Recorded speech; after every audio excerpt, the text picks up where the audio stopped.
আসসালামু আলাইকুম বন্ধুরা, আজকে আমি আপনাদের সাথে নতুন আরেকটি ভিডিও নিয়ে অনেক দিন পরে হাজির হলাম। খুব সহজে নোনা ইলিশ ভুনা কিভাবে করা যায় আমি আজকে সেটা করে দেখাবো আপনাদের। তো সবাই চলুন দেখে নিই পুরো ভিডিওটা। আর আপনি যদি আমার চ্যানেলে নতুন হয়ে থাকেন তো অবশ্যই সাবস্ক্রাইব করে দেবেন, আর যারা সাবস্ক্রাইব করেছেন তাদেরকে অসংখ্য ধন্যবাদ। তো আমি এখানে কড়াই গরম দিয়ে দিয়েছি, এখন আমি পরিমাণ মতো তেল দিয়ে দিলাম। আমি কিন্তু নোনা ইলিশটা কেটে গরম পানি দিয়ে সুন্দর করে ধুয়ে নিয়েছি, তো ওটা দেখালাম না। এখন আমার এই তেলটা গরম হয়ে গেলে আমি এর মধ্যে একটু সরিষার তেল দিয়ে দিচ্ছি, আবার একটু সয়াবিন তেল দিলাম আর একটু সরিষার তেল দিয়ে দিচ্ছি।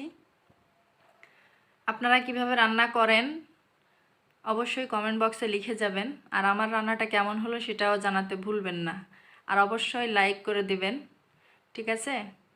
তো তেলটা গরম হয়ে গেলে আমি এখানে শুকনো মরিচ ছোট ছোট করে ছিঁড়ে দিব। তেলটা গরম হওয়ার জন্য আমি একটু দেরি করতেছি। একটা মরিচটা 3 টুকরো অথবা 2 টুকরো করলেও হবে, যাতে একটু দেখতেও সুন্দর লাগে, আর যারা একটু ঝাল বেশি খাওয়ার দরকার সে যাতে করে এটা কামড়াই খেতে পারে, ঠিক আছে? এটা হচ্ছে ঝাল কম বেশি খাওয়া দুইজনের পক্ষেই সুবিধা হবে। তো দেখুন আমি কিন্তু এটা ফেড়ে দেইনি, মাঝখান থেকে ছিঁড়ে ছিঁড়ে করে দিয়েছি। এখন আমি এতে পেঁয়াজ কুচি দিয়ে দিচ্ছি, এর সাথে রসুন, পেঁয়াজ, রসুনের পরিমাণটা কম, পেঁয়াজের পরিমাণটা বেশি। এভাবে করে আমি নেড়ে নিব, একটু ভাজতে হবে। এখানে আমার শুটকি মানে নোনা ইলিশ পরিমাণ অনুযায়ী আমি এখানে পেঁয়াজ দিয়েছি, আপনাদের মাছ অনুযায়ী আপনারা পেঁয়াজ দিবেন। এভাবে করে আমি ভেজে নিচ্ছি। পেঁয়াজটা ভাজার সময় একটু লবণ দিয়ে দিলে ভাজাটা পানিটা তাড়াতাড়ি ছেড়ে দেয় আর ভাজাটাও খুব তাড়াতাড়ি হয়ে যায়। আমি এই যে রসুন অল্প করে কুচনো রসুনগুলো দিয়ে দিলাম। এটাকে আমি একটু ভেজে নিব।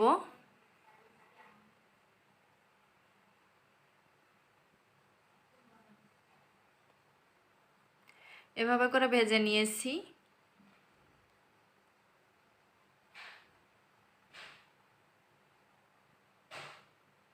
এখন আমি যেই নোনা ইলিশগুলো ধুয়ে ছোট ছোট করে কেটে নিয়েছি সেই ইলিশগুলো দিয়ে দিলাম।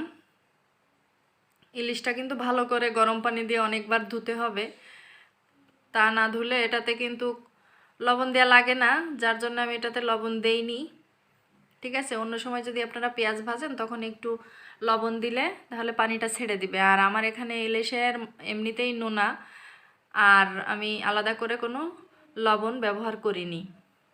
এই মাছে যে লবণ আছে আমি ভালো করে ধুয়ে নিয়েছি, তারপরেও যে পরিমাণে লবণ আছে সেটা দেখার পরে যদি মনে হয় যে না লবণ লাগতে পারে একটু, তখন একটু দিয়ে নিলেই হবে, কিন্তু আগে থেকে লবণ দেওয়া যাবে না। এখন আমি এই যে মরিচ, গুঁড়ো মরিচ আমার বাটার সময় নেই, তাই আমি এই গুঁড়ো মরিচটা পানি দিয়ে গুলে রেখেছিলাম 10 মিনিট আগে, সেটা দিয়ে দিলাম। এটা ওই বাটা মরিচের সমানই হবে প্রায়, খুব খারাপ লাগবে না, ভালোই লাগবে। তারপরে আমি এখানে একটু হলুদ দিয়ে দিলাম। খুবই সহজভাবে ঝটপট নোনা ইলিশের স্বাদটা এভাবে নিতে পারেন, আপনারা খেয়ে দেখতে পারেন কতটা মজাদার হবে এটা খেতে। একবার ট্রাই করলে বারবারই মনে যাবে যে ট্রাই করি। এখন আমি পরিমাণ মতো একটু পানি দিয়ে দিব, পানি দিয়ে নেড়েচেড়ে এটাকে আমি ঢেকে রাখবো, ঠিক আছে? এটাকে আমি ঢেকে দিব। আর এখন পর্যন্ত যারা আমার চ্যানেলটা সাবস্ক্রাইব করেননি, অলরেডি ভিডিও দেখেন, তো তাদেরকে অনুরোধ করব যে অবশ্যই যেন সাবস্ক্রাইব করে দেন। এখন আমি দেখুন আর একটু দেখে নিচ্ছি, এভাবে পানিটা শুকিয়ে নিব, ঠিক আছে? এভাবে করে আমি পানিটা শুকিয়ে নিব। পানি যখন শুকানোর কাছাকাছি হয়ে যাবে তখন জালটা কমিয়ে দিতে হবে, তা না হলে কিন্তু পোড়া লেগে যাবে নিচে। তো পানি কিন্তু এতে থাকবে না একেবারেই, এরকম হয়ে যাবে। তো সবাই ভালো থাকবেন আর আমার জন্য দোয়া করবেন। আল্লাহ হাফেজ।